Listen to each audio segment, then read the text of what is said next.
اپنا بیانیہ جو ہے وہ یہ بنانے کی کوشش کرتے ہیں کہ جی ہم تو ٹاپ کے 3-4 لوگوں کی بات کر رہے ہیں اور جو ہمارے سپاہی ہیں فوج کے ان سے تو ہمیں بہت محبت ہے.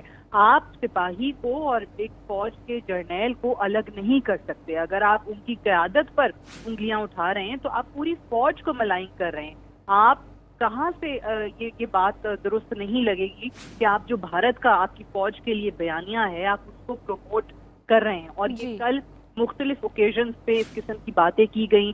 پھر کچھ اور باتیں بھی ہوئی بلاول صاحب کی طرف سے بھی, خواجہ آصف صاحب کی طرف سے بھی, جو زبان استعمال کی گئی. خصوصی طور پہ بہت مذمت کروں گی میں جو وزیر اعظم صاحب کی اہلیہ کے لیے جو زبان استعمال کی گئی. یہ چیزیں وہ ہیں جو عوام کو کچھ نہیں دیں گی. یہ چیزیں وہ ہیں جو ان کی اپنی سیاست کو کسی صورت نہیں کہیں پر بھی لے کر جائیں گی. اور نواز شریف صاحب نے اگر واپس آنا ہوتا تو وہاں سے بیٹھ کے وہ یہ تقریر نہیں کرتے. ایک چیز تو کل ان کی تقریر کے بعد طے ہو گئی کہ ان کا واپسی کا, ملک واپسی کا کوئی دور دور تک ارادہ نہیں ہے. ان کی سیاست کل وہ والی سیاست شروع ہو گئی جو الطاف حسین کی سیاست تھی. کل ایک ہارے ہوئے نواز شریف کی, ایک ہارے ہوئے شخص کی تقریر تھی, اور جب دلیل ختم ہو جاتی ہے تو پھر وہی باتیں شروع ہوتی ہیں جو کل نواز شریف نے کی ہیں اپنی تقریر میں. اس سے کوئی کسی قسم کا خطرہ حکومت کو نہیں ہے. پھر میں حکومت کو اس سے کسی قسم کا خطرہ نہیں ہے اور نواز شریف واپس آنے والے نہیں ہیں. بہت شکریہ سعدیہ افضال صاحبہ, آپ ہمارے ساتھ موجود تھے. ارشاد عارف صاحب آپ ہمارے ساتھ موجود تھے, اور رانا عظیم صاحب آپ کا بھی بہت شکریہ.